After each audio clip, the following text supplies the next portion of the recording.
How do we stop feeling like this, Falcons fans? And when I say this, I mean every time I watch the Atlanta Falcons play football now, I feel like this bird. Drunk, sad, and completely turned upside down.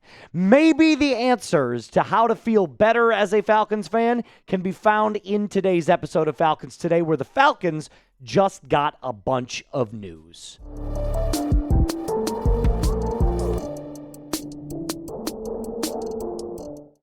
Welcome in, Dirty Birds fans, to Falcons Today by Chat Sports. My name is Moose, and like I said, today's show features a bunch of different Atlanta Falcons news. We'll start with, of course, the injury news, which, believe it or not, can be looked at as a good thing because there's a lot of players that are starters that should be coming back, or at least are now considered day-to-day.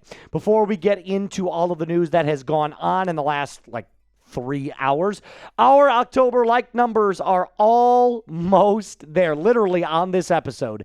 We can beat it. So I need you to smash that thumbs up icon if you love what we do here, if you want the day-to-day updates, and if you ultimately love Atlanta Falcons football, as hard as it may be, hit that thumbs up icon right now. So like I said, Raheem Morris came out recently today and talked about the day-to-days and some players that we believe, could end up making their appearance again against the New England Patriots. Now, Jesse Bates was the most recent one to get injured in the Miami Dolphins game. He seems to be back. Jalon Walker is most likely going to be back as well. Billy Bowman, Michael Penix Jr., Drake London, and Zach Harrison. Now, remember, when you're considered day-to-day, that doesn't mean you are guaranteed to go the next week. It just means that your progress is monitored every single day and you have a better chance to start that Sunday than you would if you were considered week to week. And like I said, this could be looked at a good thing or as a good thing, but nobody feels good right now. Nobody feels good. So seeing our favorite players play every Sunday should offer a little bit of inspiration, at least, at the helm of this incompetent coaching staff. Raheem Morris said this about the players that should be coming back, potentially getting Jalon back this week along with Billy. So Jalon Walker and Billy Bowman have the best shots to start this next coming week. Like I said, all those guys, they're just day-to-day. Other than the guys that are actually on the IR status, like a Divine Diablo, but the other guys will all kind of be monitored throughout the week. Get to Wednesday, see what you look like in practice Thursday and Friday. Look, as good as this can be, unless something drastic happens, I don't see the Falcons beating the Patriots. I don't. And I know there's a lot of Falcons fans that are out there that are going to say, actually, Moose, if you look at the last couple of games, this would be the game the Falcons win. But you saw what they looked like against the Miami Dolphins. Come on.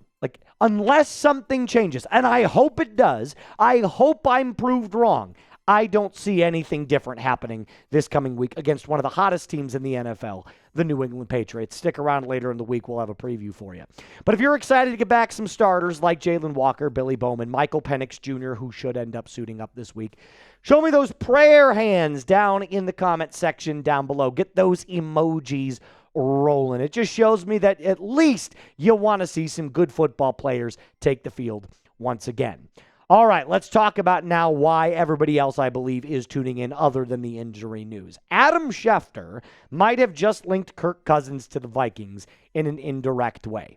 And I believe when I say this, Kirk Cousins still could be moved this football season. Now, before I get into that, I have to tell you about our friends over at Harry's. As the hairiest guy, trust me when I say this, there is not a single product that I trust more with my personal grooming habits like I do with Harry's. I literally have it at my house and I use it every single day.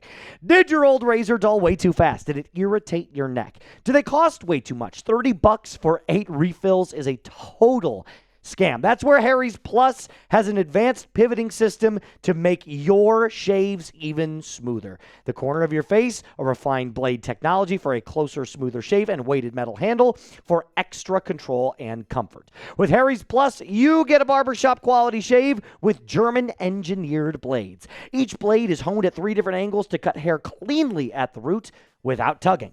Why would you pay $30 for refills when Harry's gives you better blades for a fraction of that cost?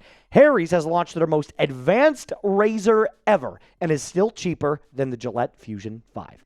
For a limited time, our listeners can get the Harry's Plus trial set for only $10 at harrys.com/chat.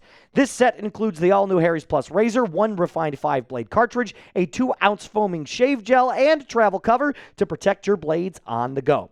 Just head on over to harrys.com/chat to claim this offer, and after you purchase, they're going to say, hey, where'd you hear about him? Please tell them it was Moose over at Falcons Today that sent you. All of that in the comments and description of today's video.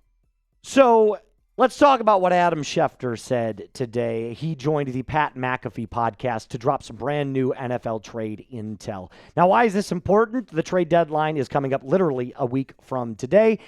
And spoiler alert, he did not list the Falcons as buyers. To make this a little bit simpler for you, in case you don't want to go listen to the 45-minute podcast, I summed it up in some Spark Notes.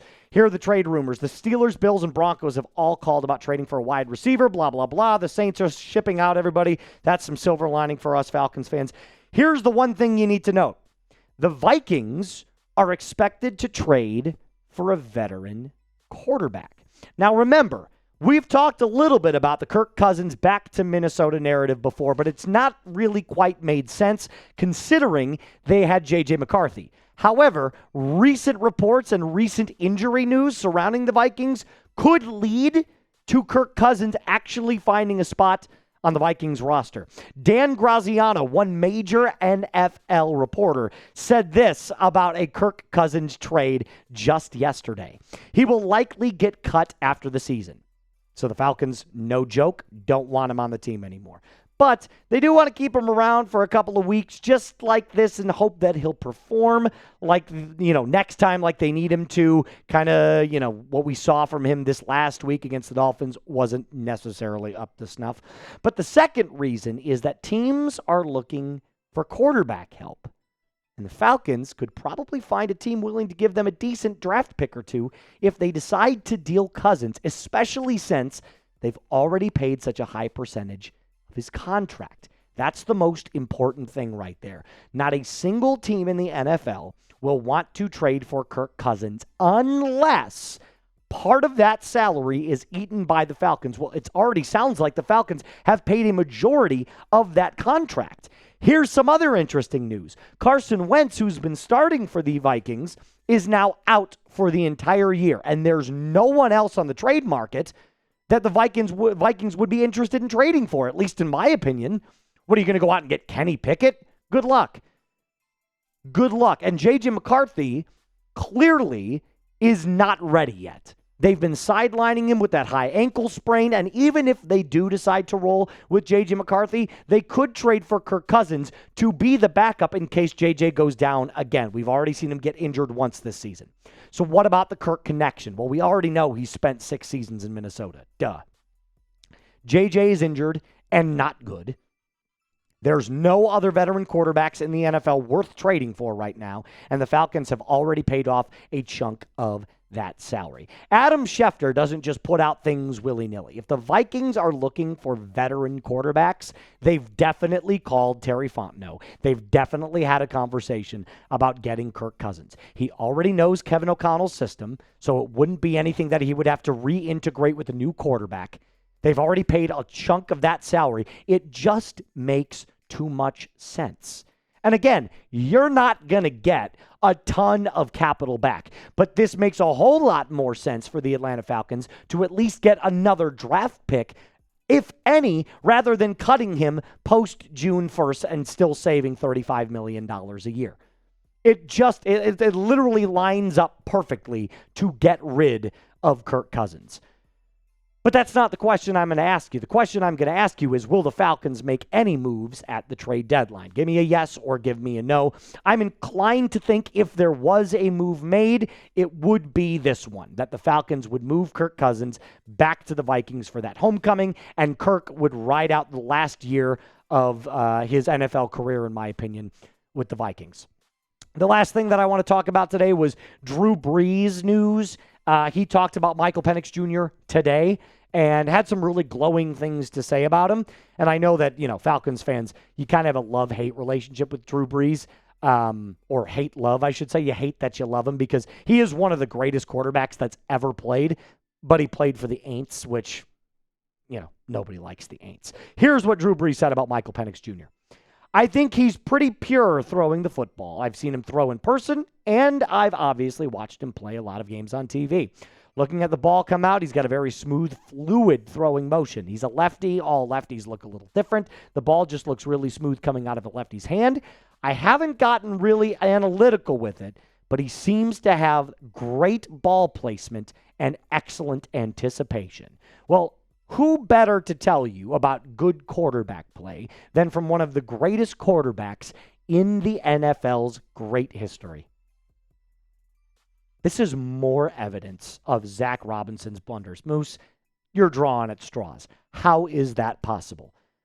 If Tom Brady came out and had said Michael Penix Jr. looks excellent in all of these areas, but Michael Penix Jr.'s numbers looked like this, do you think it's a Michael Penix Jr. problem, or is it a marriage problem with his offensive coordinator?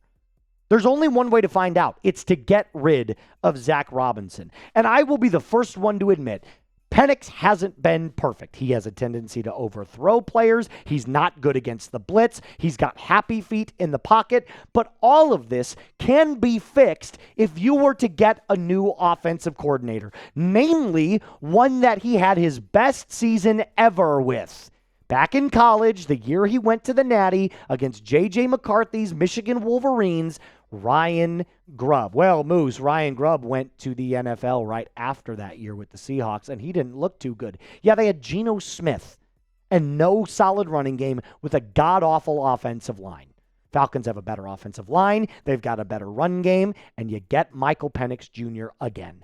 This sounds like the perfect match for Ryan Grubb to come back in and reclaim that offensive coordinator spot as Michael Penix Jr.'s guy. He already knows what Penix does well. He's schemed it. He's called the plays. So why not do it? Why not do it? Just food for thought. If you made it to the very end, make sure you hit that sub button. Thanks again for getting us to 44,000 subscribers here on the channel. Like today's video. Rise up, Dirty Birds fans. I will see you tomorrow when we go live. Be cool.